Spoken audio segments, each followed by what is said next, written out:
Hey guys, number one Marmaduke fan here with Western Wednesday. So we're looking at Turok Dinosaur Hunter number 2. And little known fact, Valiant Comics actually started, I don't know if it's little known, this probably isn't little known to actual Valiant fans. I wasn't a Valiant fan, so this is a pretty interesting factoid to me. But Valiant started out doing adaptations of Turok, like the dinosaur video game, and they eventually evolved into doing their own superhero universe. So the writer on this is David Michelini, who I think is still writing comics to this day.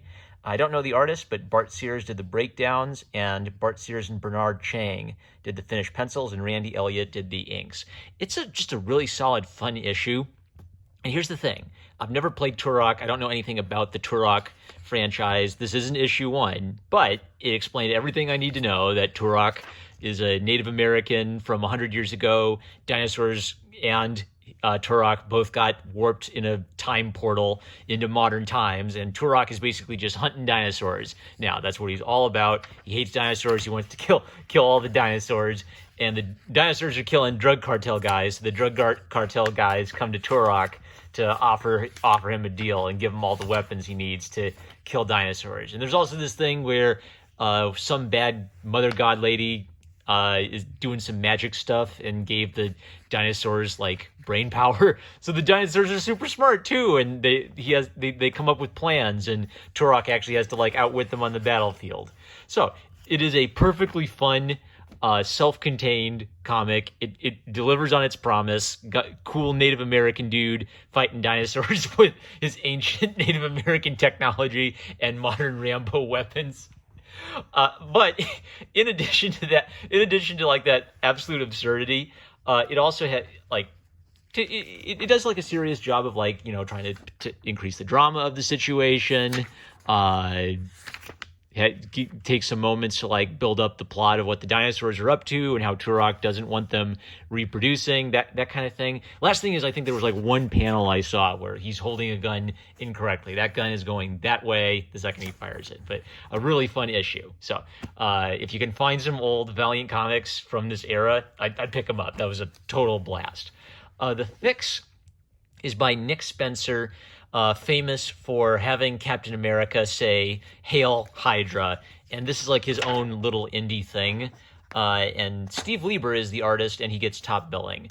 I didn't enjoy this comic, but I kind of like the premise. So I'll spoil it, all right? So we meet a couple crooks who are talking about how, you know, these days it's all about stealing identity and credit card information in Russia. There isn't really any room anymore for a criminal in our modern era. So it's sort of like harkening back to the good old days or the bad old days when a crook could rob a bank or rob a stagecoach or something. And basically, there's no room for that anymore. So all these two can do, since they don't know how to like hack people, is just do a few crummy jobs and like hold up nursing homes and things. Why did I mark this?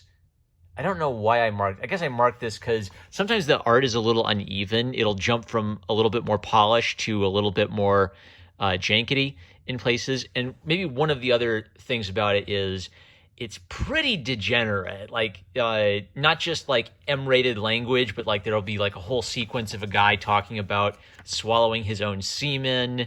But when we fast forward, the big twisteroo that I actually like is that this little kid admired criminals, and then he sees a cop shoot a criminal, and he realizes, wait a second, I want to grow up to be a criminal, but if I want to get away with it, I should be a cop, because then I'll have all these powers that I can abuse to further my criminal endeavors, right? So that's a really, really neat setup, because it has a irredeemably wicked guy thinking maliciously about how he can be the most successful he can possibly be at getting away with it. Something I noticed. Yeah. Okay. Here, I think I meant to mark this.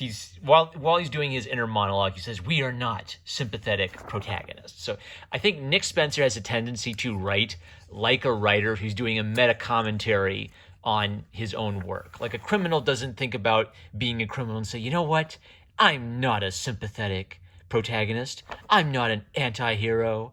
I'm an irredeemable, magnificent bastard, like I read on TV tropes, you know, and he'll reference like TV shows like Bones or whatever. So I was thinking about like how do you make pop culture references work? It kind of has to be a famous enough pop culture reference that it crosses over into normies all know about it. Do all normies read Bones or watch Bones or whatever? I don't know. I feel like you have to get up to like The Sopranos or maybe Breaking Bad. And by then you're kind of famous enough that you can reference it in common conversation. Everybody knows what Friends is, even if you're not a big, I'm not a big fan of Friends, but I've seen like enough episode of Friends that I get the basic premise of Friends, right? So you can reference Friends, you can reference Star Wars, you can reference Star Trek The Next Generation. I don't know if Bones or whatever, there's so much television now that you're not guaranteeing that people are going to understand the reference because there are too many television shows for us all to watch and share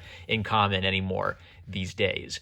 There's like this super duper long section about the Hollywood guy who's also like a drug addict and like a porn producer.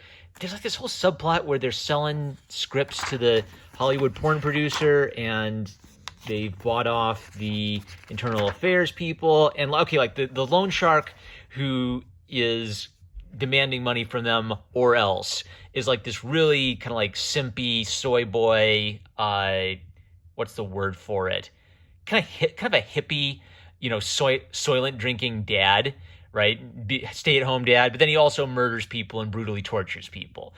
He's an anti-vaxxer.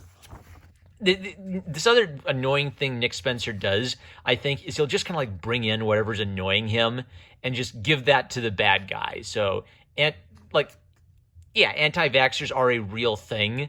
It's just kind of like a weirdly specific thing to make this guy. Like the whole premise is he's this elite, actually sort of left-wing, not a right-wing conspiracy theorist, but kind of a left-wing, no gluten type of guy. And then the joke is, but he's also this evil dude. I don't know. Something this specific, I feel like you ought to make it fit with the guy. So if they're a flat earther, you connect that with them being a little bit kooky or something and played for laughs. I don't really know if I like it or not.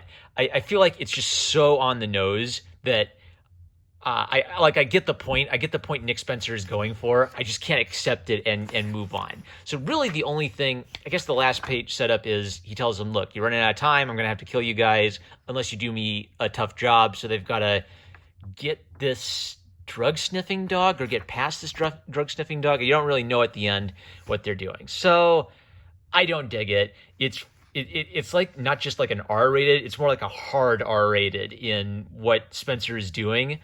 It's also at times a little cloyingly cutesy bootsy in like the pop culture references.